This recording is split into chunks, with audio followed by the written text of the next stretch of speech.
Okay, so, ano ba ang klaseng pagkain na kinakain niyo? Walang kamay. Ano pa yung mga klaseng pagkain? Yes? Gulay, very good. So, anong klaseng gulay na ba? Anong klaseng gulay? Okra, wow. Anong pagkain ng okra? Very good. Hindi na lang kumakain ng okra sa bata. So, very good yan. Yes? Ay, klaseng okra. Marami ako yan sa bahay. Gusto mo? Ayan. So, bumigyan ko na mamaya. Yes, ikaw naman. Okay, chocolate. Okay, so, syempre matamis yung chocolate, kaya gusto natin.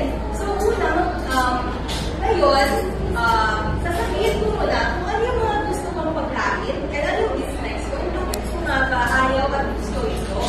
So, una, ang paborito kong pagkain ay prutas. Mahilig ako sa mga prutas na orange, mansanas, at mangga. So, bakit ko nga ba gusto ito? Sa tingin nyo, ba't nga ba gusto ni teacher ito? Masarap? Ano pa? Matamis. Very good. So, paano kaya natin nalalaman kung gusto natin ang isang pagkain? Anong parte ng katawan ang nagpapapanglasa nito? Ano ito? Yes? Dila. Dila. Very good. Ngayon, tama si ate. Ibibigyan natin siya ng angel wings crab. So, ganito po yun.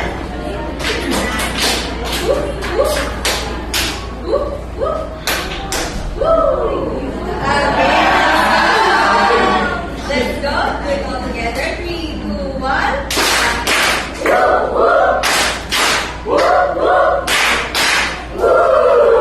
Okay. So, ano nga ba yung mga ibang panlasa natin na nagagaling sa panlasa sa tila? Magbigay ng isa. Ano yung mga iba't ibang klase ng panlasa? Maasim. Very good. Sino gusto ng maasim? Sino gusto ng maasim? Gusto mo ng maasim? Gusto niya ng maasim. So, anong klase yung pagkain ng maasim ang gusto ninyo? Mangga. Yung color?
Kagaya ng adobong ice cream, ano?